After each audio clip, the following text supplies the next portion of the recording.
Erkin Malik, bolalik va o'smirlik ko'chalari.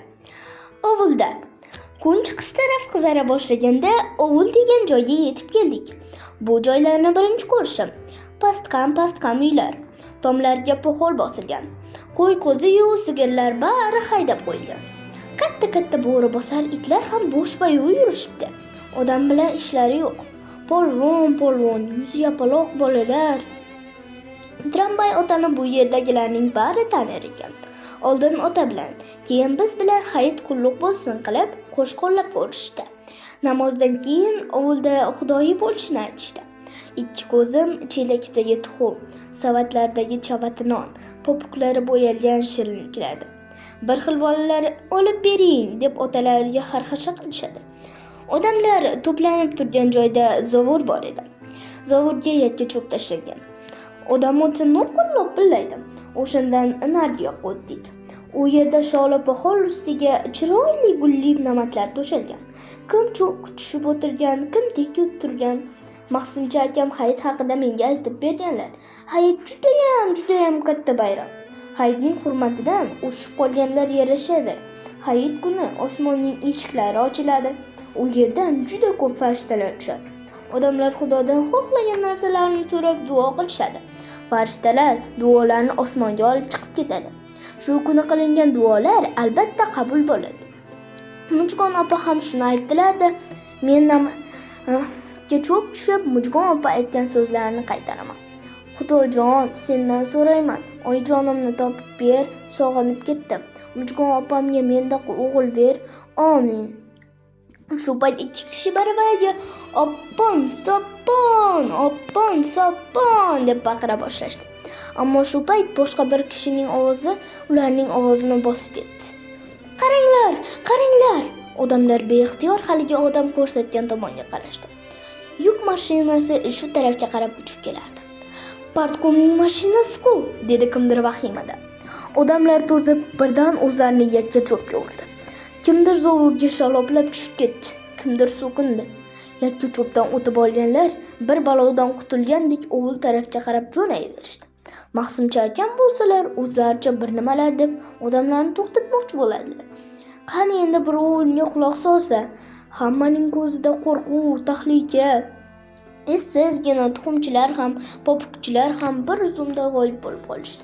Men ham qo'rqib tramvay otaning qo'liga yopishdim. Tramvay ota bo'lsa nuqul besaranjom bo'lib jaldiraydi.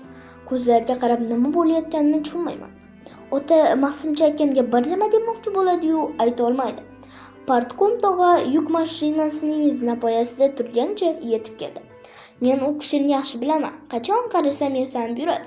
Hozir ham hayitning oldidan chiqqan kishiga o'xshaydi. Oyog'ida prezident etik, ikki yoni shishib chiqqan galifeshin, ustida kitel, boshida shapka. Nimaga bu odamdan qo'rqib hamma to'zib ketdi? Tushunmayman. U yaxshi odam-ku, dadamning o'rtog'i. Halidan beri odamlarni to'xtataman deb kuyib pishayotgan Mahsimcha akam partkom tarafga kulib bordi. Qaramaysizmi bularni aka? Dedi u. Sizdan qo'rqib hayit namozini qazo qilib o'tirishibdi. Men bo'lsam to'xtanglar, partkom ham musulmon, namozga shoshib kelyaptilar desam, qani tushunishsa. Tavba. Mahsimcha akam gapira borib partkomga qo'l cho'zdi. Hayit qulluq bo'lsin aka. Partkom mashinada o'tirgan begona shofyorga qarab qo'ydi-da, Mahsimcha akamdan jirkangandek, qo'lingni tort, masxaraboz, dedi. Mahsimcha akam bu gapdan hayron bo'lib qoldi. Keta olmay qolgan 3-4 ta odam ham partkom bilan hayit qulluq bo'lsin qilishmoqchi edi. Yerga qarab qolishdi. Men ham partkom tog'ani tanimay qoldim. Mahsimcha akamga hech bunaqa qo'pol gap qilmagan edi. Qaytaga Mahsimcha akamni maqtardilar. Mahsimchaga o'xshab kitob o'qisalaring bo'lmaydimi? Miyani suyultirib gap sotguncha, der edi. Mahsimcha, ayting, yana qanaqa kitoblarni olib beray, deb so'rab ham qo'yardi hammaning oldida. Mahsimcha akam ham o'zini partkomga yaqin olib, aka lab qo'ymasdi. O'zingiznisiz aka, sizga nima bo'ldi? Zo'rama-zo'raka iljaydi Mahsimcha akam. Dard bo'ldi, balo bo'ldi. Sen meni kim deb o'ylayapsan-a? deb unga iyagini nayza qildi partkom. Yo tavba, deb yelka qissa Mahsimcha akam. Onangni seni, Partiqum shunday deb kutilmaganda Mahsimcha akamni itarib yubordi. Boya zovurga tushib ketgan odam hamma yoqni shilta qilgan ekan, ammo Mahsimcha akam toyib gandiraklab ketdi. Tramvay otam yonlari itarib Mahsimcha akamni ushlab qoldi. Yaxshiyam ushlab qolgan, bo'lmasa orqasi bilan alla bo'lib tushardi. Qo'rqdimmi yo Mahsimcha akamni ayadimmi, ishqilib o'zimdan o'zim yig'lab yubordim. Odamlar hay-haylashdi. Endi Partiqum tog'a omonat qolgan yakka cho'pga yopishdi. Uni bir deb zovurga tushirib yubordi. Shu payt Mahsimcha akam tramvay otaning qo'lidan siltanib chiqdi-da, Partiqum tog'aga tashlanib boshi bilan kalla qo'yib qoldi. Partiqum tog'a bir chaqaldi-da, guppa yerga quladi. Tramvay ota "Ay bayo!" deb baqirib hamma yoqni boshiga ko'tardi. Keyin "Akani og'ziga seni!" deb Mahsimcha akamni mushlab ketdi. Bu mashmashalar mashina qanchalar tez yetib kelgan bo'lsa, shunchalar tez bo'lib o'tdi. Hozirgina "Hayit qutlug' bo'lsin" deb to'y bo'lib turgan joy azaxonaga aylandi. Hamma Partiqum tog'a bilan ovora, kimdir shpana deb Mahsimcha akamni so'kadi. U kishini bu yerda hech kim tanimaydi. Bo'lib o'tgan hozirgi ishga o'sha shpanani aybdor qilishadi.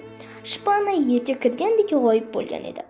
Partiqum tog'a bu tomonga qiyshayib yotar, turmoqchi bo'lgan sari burnidan varaq-varaq qon oqardi. Qoshining o'rtasidan tuxumdek bir narsa shishib chiqdi. Ho'llatdan nuqul yuzi aralash bosishgan. Tramvay ota tashvish ichida qolgan. Aftidan bu ishlarga o'zini aybdor deb bilardi. Axir bizlarni bu yerga tramvay ota boshlab keldi. Mashinani haydab kelgan begona haydovchi o'tirgan joydan tushmadi ham. Bezraganicha o'tirardi. Saldan keyin Partiqum tog'a o'ziga keldi. Boshini changallab ancha o'tirdi. Keyin yondagilarga ro'yxushlik bermay o'rnidan turdi. Turdi-yu gandiraklab yana zovur bo'yiga o'tirib qoldi. Keyin o'qchib qayt qila boshladi. Ayron olib kelib zo'rlab ichirishdi. Yana qayt qildi. Tramvay ota Partiqum tog'aning atrofida shirag'imlab girdi kapalak. "O'y boy" deb hadeb bosh chayqaydi. Ikki tizzasiga tayanib, gavdasini g'alati tebratadi. Atrofga alanglab Mahsimcha akamni qidirgan bo'ladi. Har kuni erta bilan boshlanadigan cho'l shamoli qo'zg'adi. To'qayzorlar guvillab chayqaldi. Kuz oftobi yuqorilab, past suv balanddan nurga belar, cho'l ko'zi oldimizda kattalashib, kengayib borardi. Bir juft so'fi to'rg'ay naq tepamizga kelib tinimsiz tushundirardi. Men hayit bayrami qanaqa bo'lishini bilmay ham qoldim.